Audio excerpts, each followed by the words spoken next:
الرحمن الرحیم۔ اسلامی تاریخ، مدینہ کی حفاظت کی تدبیر۔ شوال 5 ہجری میں رسول اللہ صلی اللہ علیہ وسلم کو اطلاع ملی کہ قریش اور یہود متحد ہو کر مدینہ پر حملہ کرنا چاہتے ہیں اور مسلمانوں کے وجود کو ہمیشہ کے لیے مٹانا چاہتے ہیں۔ آپ صلی اللہ علیہ وسلم نے صحابہ کرام سے مشورہ طلب کیا تو انہوں نے مدینہ میں قلعہ بند ہو کر دفاعی جنگ کرنے کا ارادہ ظاہر کیا۔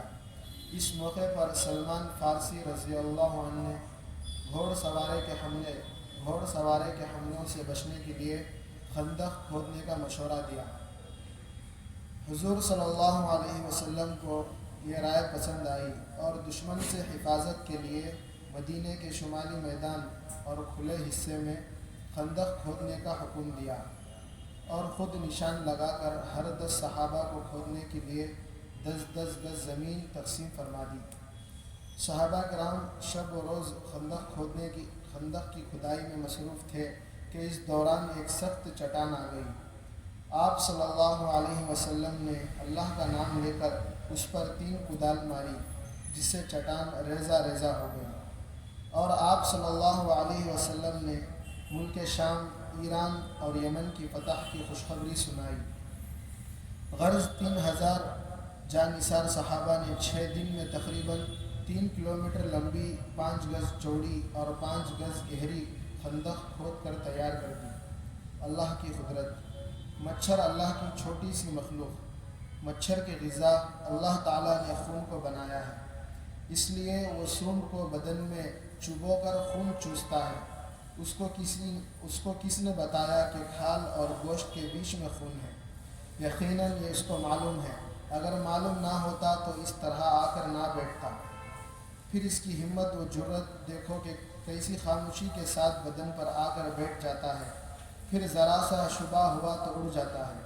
یہ ساری سوچ بوجھ اس کو کس نے عطا کی؟ یقیناً اللہ تعالیٰ نے۔ ایک فرض کے بارے میں، کھڑے ہو کر نماز پڑھنا۔ قرآن میں اللہ تعالیٰ فرماتے ہیں، نماز میں اللہ کے سامنے عاجز بنے ہوئے کھڑے ہوا کرو۔ فائدہ: اگر کوئی شخص کھڑے ہو کر نماز پڑھنے کی طاقت رکھتا ہو تو اس پر فرض اور واجب نماز کو کھڑے ہو کر پڑھنا فرض ہے۔ ایک سنت کے بارے میں، عشاء کی نماز میں مسنون قرات۔ رسول اللہ صلی اللہ علیہ وسلم کی نماز میں، عشاء کی نماز میں والشمس وضحاها اور اسی جیسی صورتیں پڑھا کرتے تھے۔ ایک اہم عمل کی فضیلت، صبح و شام کو مسجد جانا۔ رسول اللہ صلی اللہ علیہ وسلم نے فرمایا، جو شخص صبح کو یا شام کو مسجد کی طرف جاتا ہے تو صبح و شام جب بھی وہ مسجد کی طرف جاتا ہے اللہ تعالیٰ اس کے لیے جنت میں مہمان نوازی کا انتظام فرماتے ہیں۔ ایک گناہ کے بارے میں، ایزار لٹکانے پر وعید۔ رسول اللہ صلی اللہ علیہ وسلم نے فرمایا، تم میں سے پہلے ایک آدمی تکبر کے سبب اپنا ایزار لٹکانے کی وجہ سے زمین میں دھس دیا گیا، چنانچہ وہ قیامت تک زمین پر دھستا چلا جائے گا۔ دنیا کے بارے میں، دنیا ہی کو مقصد بنانا۔ رسول اللہ صلی اللہ علیہ وسلم نے فرمایا، جس شخص کا مقصد دنیا بن جائے تو اللہ تعالیٰ اس کے معاملات کو بکھیر دیتا ہے اور اس کی غربت اور محتاجی کو اس کی آنکھوں کے سامنے کر دیتا ہے۔ جسے وہ ہمیشہ ڈرتا رہتا ہے اور اس کو دنیا اتنی ہی ملتی ہے جتنا اس کے مقدر میں ہے، اور جس آدمی کا مقصد آخرت ہو تو اللہ تعالیٰ اس کے کاموں کو سمیٹ دیتے ہیں اور اس کے دل کو غنی یعنی مطمئن کر دیتے ہیں، اور دنیا اس کے پاس ذلیل ہو کر آتی ہے۔ آخرت کے بارے میں، قیامت میں مومن و کافر کی حالت۔